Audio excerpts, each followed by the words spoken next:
des cahiers, des crayons et des livres d'histoire, des pianos, des chansons, Chaplin et puis Mozart.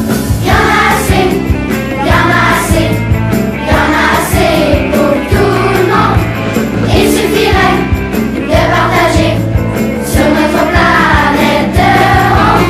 De l'art de la justice et puis des drapeaux blancs, des docteurs qui guérissent et des médicaments, des moutons qu'on dessine et sûrement de l'amour et des bises, des papas, des mamans. Y'en a assez, y'en a assez, y'en a assez pour tout le monde. Il suffirait de partager sur notre planète ronde. Y'en a assez, y'en a assez, y'en a assez pour tout le monde.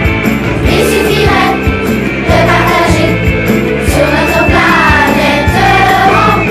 Y'en a assez.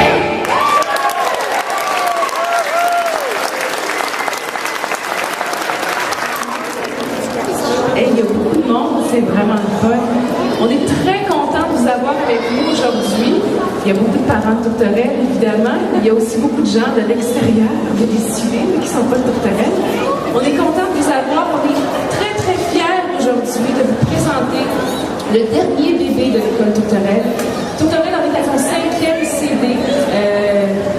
L'école Tourterelle, avec Jean-Pierre Picard, on s'est habitué de faire des magnifiques CD chantés par des enfants pour aider des enfants ailleurs dans le monde. Bonjour, alors je suis en compagnie de Camille, Alexa, Antoine et Xavier, des jeunes enfants de l'école Tourterelle à Brossard. Puis ceux-ci ont fait un projet. C'est quoi ce projet-là? On a fait un disque qui s'appelle Cœur d'enfant. C'est pour aider les enfants exploités en Inde. Aider les enfants victimes d'exploitation de toutes sortes, c'est la mission de l'Aide internationale pour l'enfance.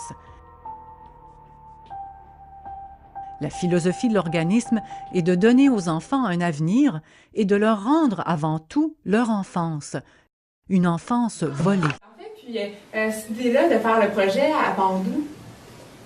C'est une dame de l'AIPE qui est venue approcher notre directeur. Et notre directeur a bien aimé l'idée, donc il en a parlé aux profs, aux parents, et puis ensuite il nous en a parlé à nous. Donc c'est là que ça vient l'idée du disque. D'accord. Puis est-ce que vous aviez déjà fait un même genre de projet-là précédemment?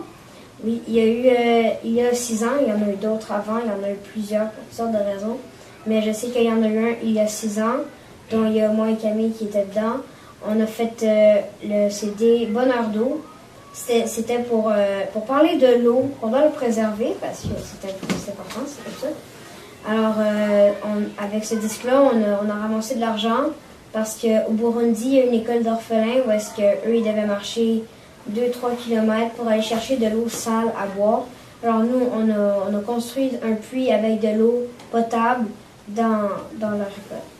D'accord. Puis là, ce disque-là, c'est qui? Est-ce que c'est des chansons? C'est qui chante dedans? Bien, c'est tout le monde qui les a faites. Mais l'école est séparée en 3 groupes. Il y a le groupe A pour les maternelles première année, le groupe B pour les 2e, 3e et quelques 4e années. Ensuite, le groupe C pour le reste des 4e années, 5e et 6e années. D'accord. Puis là, tout le monde chantait dans l'école? Ouais, tout le monde. Comment ça marchait? Est-ce qu'il y avait des choristes, des gens qui faisaient des solos? Oui, il y avait des solistes. On avait choisi les solistes pour les chansons les plus compliquées. Alors, c'est ça. Puis, de quoi parlaient les chansons? Peut-être Alexa? Les chansons, ils parlaient du partage. Oui? De l'enfant. Puis, de l'égalité. Oui, d'accord. Puis, ensuite, avec ce disque-là, qu'est-ce que vous faisiez? Est-ce que vous les vendiez? Oui, on les vend pour l'école arc-en-ciel tout en même.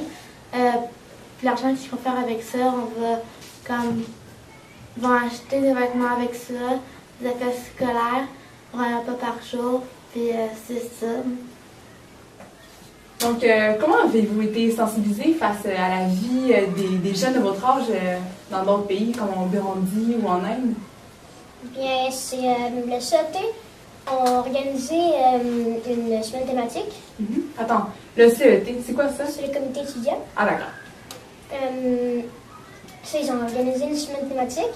Et c'est ça, on a fait des activités genre de l'Inde. On a trouvé des jeux qui viennent des pays pauvres. Il y a eu le lancer du soulier, ça vient du Cambodge. Oui? Oui, il y a aussi d'autres jeux. On a aussi fait ça, des activités genre trouver des graineries pour trouver les travails des enfants. Il y a aussi une activité faite par une personne qui venait faire l'école. C'est ça, c'était faire passer une journée faire comme simuler une journée dans la vie d'une personne exploitée.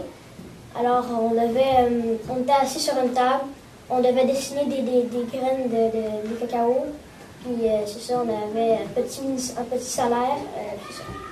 D'accord, puis dites-moi, c'est quoi la différence entre vous ici qui vivez à Brossard puis une personne qui vit dans un pays plus pauvre? Ben, c'est une bonne question. Mais je dirais qu'on peut pas y répondre complètement parce que, tu sais, mettons notre activité qui parlait des graines de cacao, c'est ça, on les dessinait, puis notre salaire, c'était des céréales. Donc, les professeurs, quand ils disaient, mettons, ta graine de cacao est pas bonne, à la barre, elle te prend une céréale. Mais nous, on a fait 10 minutes, c'est comme si à chaque minute, c'était 1 heure. Mais, alors, on a été sensibilisés, mais là-bas, c'est quand même pire. Alors, ben moi, je pense que là-bas, c'est énormément plus pire que nous, parce que ils sont mal payés, tu sais, admettons qu'ils font, que c'est eux qui font une barre de chocolat qui se vend 2 $ ici, ben là-bas, ils vont recevoir 10 sous. Quelque chose comme ça. Alors, ils sont vraiment mal payés. Ils sont obligés, puis c'est pas des bonnes conditions de travail là-bas. Il y a des enfants, parce que les adultes sont trop grands, ben les enfants, ils se font envoyer dans les tuyaux pour aller déboucher des tuyauteries. Mais ça, c'est super dangereux. Là, ils peuvent avoir des graves maladies, dont la mort, parce que il y a toutes sortes de raisons comme ça. Ils peuvent avoir des malformations, intoxications, plein de choses comme ça, parce que c'est pas des endroits sécuritaires. Puis finalement, qu'est-ce que vous avez retiré de cette expérience-là? Moi, c'est de chanter en groupe. Puis c'est ça, j'ai connu faire aussi Bonardo, tu sais, puis ça m'a beaucoup donné l'esprit de chanter. Et toi, Alexa? Moi, j'ai aimé ça, cette expérience. Je sais que ça sera la seule durant toute mon année de primaire. Puis j'ai aimé ça, j'ai appris à mieux chanter. Bien, moi, j'ai surtout aimé le fait de savoir que faire un disque, c'est pas juste trouver des paroles, mettre la musique derrière. Il faut faire un montage, trouver des personnes pour chanter sur ton disque. Il faut aussi faire tous les côtés musique. Ça prend aussi des personnes pour aider les personnes à chanter. Sinon, si t'as pas des personnes pour diriger, ça va être croche. Oui. Toi?